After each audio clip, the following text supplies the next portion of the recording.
Welcome to south Indian cooking. இன்றைக்கி நம்ம பார்க்க போகிறது ஒரு சூப்பரான lunch combo recipe white pulao. அதுக்கு காம்பினேஷனாக வந்து மட்டர் பன்னீர் கிரேவி தான் பார்க்க போகிறோம். இது ரெண்டுமே வந்து காம்பினேஷன் ரொம்பவே சூப்பராக இருக்கும். இப்போ வீடியோக்குள்ளே போகிறதுக்கு முன்னாடி நம்ம சவுத் இந்தியன் குக்கிங் சேனலை சப்ஸ்கிரைப் பண்ணாத பார்த்துட்டு இருந்தீங்கன்னா சப்ஸ்கிரைப் பண்ணிவிட்டு அப்படியே ஆளுன்ற ஆப்ஷனையும் கிளிக் பண்ணிங்க. இப்போ நம்ம ஃபஸ்ட்டு வந்து ஒயிட் புலாவ் செய்யலாம். இப்போ ஒரு குக்கர் வச்சுட்டு 4 டேபிள் ஸ்பூன் ஆயில் சேர்த்துருக்கேன். இப்போ இதோட வந்து 1/2 ஸ்பூன் சீரகம், பிரிஞ்சி இலை 1, 3 ஏலக்காய், 4 லவங்கம், 3 துண்டு பட்டை, கல்பாசி வந்து ஒரு துண்டு எடுத்துருக்கேன். இது வந்து ஸ்கிப் பண்ணாத சேர்த்துங்க.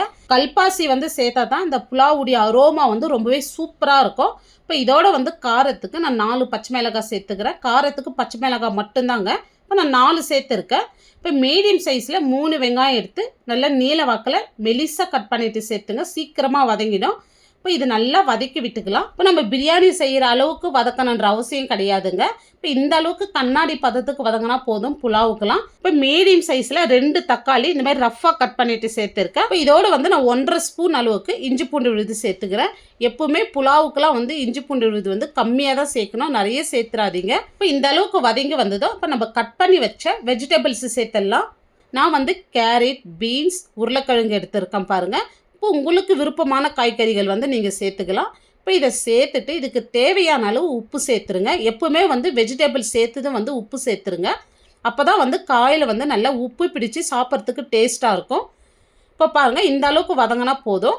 இப்போ வந்து நம்ம 20 நிமிஷமாக ஊற வச்ச அரிசி வந்து தண்ணி வடிச்சிட்டு இதோடு சேர்த்துடலாம். இதை சேர்த்துட்டு வந்து பக்குவமாக இந்த மாதிரி கலந்து விட்டுங்க. இந்த மசாலாலேயே வந்து இந்த மாதிரி கலந்து விடுங்க. இப்போ நான் 1.5 டம்ளர் அரிசிக்கு வந்து நான் 3 டம்ளர் அளவு நான் தண்ணி சேர்த்துக்கிறேன். இப்போ நான் பாஸ்மதி ரைஸ் வந்து நல்லா 20 நிமிஷமாக ஊற வச்சு சேர்த்துருக்கேன். இப்போ நம்ம பிரியாணி சேர்க்குற மாதிரி வந்து தயிர், புதினாலாம் சேர்க்கணுன்ற அவசியம் கிடையாது பலாவுக்கெலாம் வந்து. இப்போ தண்ணி சேர்த்து இந்த இடத்துல வந்து உப்பு செக் பண்ணிங்க. இப்போ நான் 1/4 கப் அளவு ஃப்ரெஷ் பீஸ் எடுத்துருக்கேன், அப்படியே சேர்த்துக்கிறேன். இப்போ நீங்கள் காஞ்ச பட்டாணி எடுத்துருந்தீங்கன்னா ஒரு 8 மணி நேரம் ஊற வச்சுட்டு சேர்த்துங்க. இப்போ சேர்த்துட்டு நல்லா கலந்து விடுங்க. இது நல்லா கொதிக்கிட்டோம். இப்போ நல்லா கொதிக்கிட்ட மீடியம் ஃப்ளேம்லேயே இப்போ அரிசி தண்ணி வந்து பாருங்கள் நல்லா லெவலாக வந்திருக்கு. இப்போ இதோடு வந்து நம்ம 1 ஸ்பூன் அளவுக்கு வந்து நான் நெய் சேர்த்துக்கிறேன். இப்போ இதோடு வந்து பொடியை நறுக்குன கொத்தமல்லி சேர்த்துட்டு நல்லா கலந்து விட்டுங்க. இப்போ குக்கர் மூடி போட்டுடலாம். குக்கர் மூடி போட்டு வந்து சிம்முலேயே வந்து 10 நிமிஷத்துக்கு இருக்கட்டுங்க. வெயிட் போட்டுருங்க. 10 நிமிஷம் கழிச்சு ஸ்டவ் ஆஃப் பண்ணிவிட்டு ஒரு 15 நிமிஷத்துக்கு வந்து நீங்கள் குக்கர் ஓப்பன் பண்ணாதீங்க. இப்போ நம்ம மட்டர் பன்னீர் செஞ்சிடலாம். அது கடாய் வச்சுட்டு இப்போ நான் 1 டேபிள் ஸ்பூன் ஆயில் சேர்த்துக்கிறேன். இப்போ ஆயில் சூடேறந்தான் வந்து 2 துண்டு பட்டை, ஒரு 4 கிராம்பு, 1 ஏலக்காய் சேர்த்துங்க. 1/2 ஸ்பூன் வந்து சீரகம்.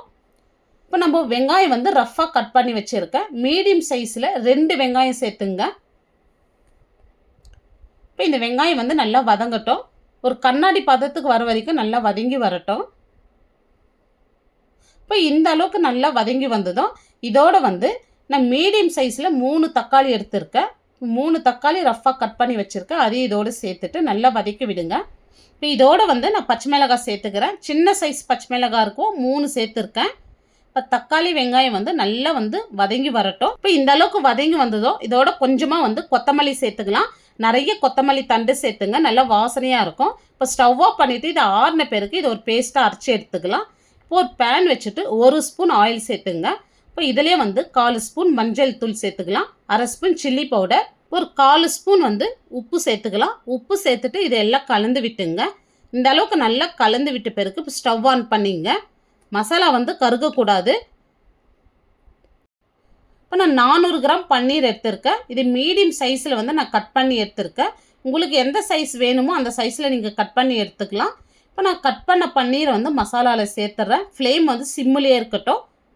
இப்போ இது மொத்தமாகவே ஒரு 2 நிமிஷத்துக்கு மட்டும்தாங்க அந்த மசாலாவில் இருக்கணும். அதுக்கு மேலே இருந்துச்சுன்னா வந்து ரொம்பவே ஹார்டாக ஆகிடும். இது ஜூஸியாக இருந்தால் தான் சாப்பிட்றதுக்கு ரொம்பவே டேஸ்ட்டாக இருக்கும். இப்போ இந்த மாதிரி மசாலாவில் நல்லா வந்து ஒரு 2 நிமிஷத்துக்கு இருந்தால் போதும்.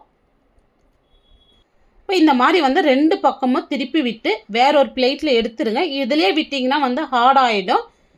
இப்போ ஒரு கடாய் வச்சுட்டு 3 டேபிள் ஸ்பூன் ஆயில் சேர்த்துட்றேன். இப்போ ஆயில் சூடே இருந்தால் கொஞ்சமாக கருவேப்பிலை, 2 பச்சை மிளகாய், 1.5 டேபிள் ஸ்பூன் வந்து இஞ்சி பூண்டு விழுது சேர்த்துக்கிறேன். இப்போ இஞ்சி பூண்டு பச்சை வாசனை போகிற வரைக்கும் சிம்மிலே வச்சுட்டு நல்லா வந்து கலந்து கொடுங்க. 1/4 ஸ்பூன் மஞ்சள் தூள், 2 ஸ்பூன் சில்லி பவுடர், 1 ஸ்பூன் வந்து காஷ்மீரி மிளகாத்தூள் சேர்த்துக்கிறேன். இது நல்ல கலர் கொடுக்கும், ஆனால் காரம் கம்மி. இப்போ 3 ஸ்பூன் வந்து தனியாத்தூள் சேர்த்துட்டு இந்த ஆயிலே நல்லா கலந்து விடுங்க. இப்போ இதில் வந்து ஒரு 100 ml தண்ணி சேர்த்துங்க. தண்ணி சேர்த்துட்டு வந்து நல்லா இந்த மாதிரி சிம்மிலே வச்சு கலந்து கொடுங்க. நம்ம சேர்த்த மசாலா வந்து பச்சை வாசனை போயிட்டு எண்ணெய் பிரிஞ்சு வர வரைக்கும் நல்லா வந்து இந்த மாதிரி கலந்து விட்டுங்க. இப்போ பாருங்கள் நல்லா எண்ணெய் பிரிஞ்சு வந்திருக்கு. இப்போ இந்த அளவுக்கு நல்லா எண்ணெய் பிரிஞ்சு வந்திருக்கு. இப்போ நம்ம அரைச்ச பேஸ்ட்டை சேர்த்துடலாம். இப்போ மிக்ஸி ஜார்லேயே வந்து கொஞ்சமாக வந்து தண்ணி சேர்த்துட்டு இதோடு சேர்த்துருங்க. இப்போ திக்னஸ் பாருங்கள் எந்த அளவுக்கு இருக்குது. இப்போ நல்லா கலந்து விட்டுங்க. இப்போ இந்த கிரேவிக்கு தேவையான அளவு நம்ம உப்பு சேர்த்துடலாம். இப்போ ரொம்ப திக்காக இருந்துச்சுன்னா கொஞ்சமாக தண்ணி சேர்த்துங்க, நிறைய சேர்த்துறாதீங்க. இப்போ இந்த மசாலா வந்து நல்லா கொதிக்கிட்டோம்.